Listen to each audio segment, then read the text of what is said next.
Velocity time graph का जो area होता है वो क्या देता है? वेलोसिटी एक वेक्टर क्वांटिटी होती है, हमेशा ध्यान रखना आप लोग। और वेलोसिटी कैन नेगेटिव, पॉजिटिव और जीरो। जो वेलोसिटी टाइम ग्राफ का एरिया बाउंड होता है, या कह लो कि जो एरिया बाउंड किया जाता है by the velocity time graph, वो हमेशा आपको क्या प्रोवाइड करेगा? डिस्प्लेसमेंट। यानी area bound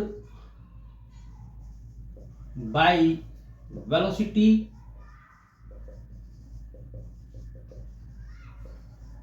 time graph is equal to displacement. Displacement है इसलिए यहां पे डायरेक्शन का भी ध्यान रखा जाएगा। जैसे सपोज किया कि ये आपका टाइम एक्सिस है सेकंड्स में, ये आपकी वेलोसिटी है v मीटर पर सेकंड में, ये आपका ग्राफ आता है सपोज इस तरीके से दिस, ये 0 है, ये नेगेटिव एक्सिस पर वेलोसिटी है -10, ये पॉजिटिव एक्सिस पर 10, ये यहाँ का टाइम हमने ले लिया सपोज 10 है, ये 5, ये 20, राइट। तो अब इसमें देखो जो एरिया बाउंड हुआ है यहाँ पर वो कितना हो जाएगा? एक तो इस ट्राइंगल का एरिया, ये जो आप देख रहे हो पहले वाला ट्राइंगल, यानी इस ट्राइंगल का एरिया, और दूसरा इस ट्राइंगल का एरिया। तो एरिया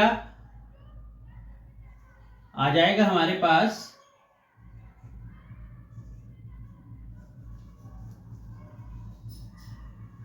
तो एरिया कितना आ जाएगा इसमें? एरिया आ जाएगा, एरिया इक्वल टू हाफ पहले वाला ट्राइंगल, बेस कितना हो गया इसका? इसका बेस हो जाएगा 5 - 0 मल्टीप्लाई, इसकी हाइट आ गई 10। अब देखो ये जो आपका ट्राइंगल है वो नेगेटिव एक्सिस यानी कि बिलो द टाइम एक्सिस है ये, ठीक। तो अब चूंकि डिस्प्लेसमेंट वेक्टर है तो यहाँ डायरेक्शन का ध्यान रखा जाएगा, तो इसलिए कितना आ जाएगा हमारे पास?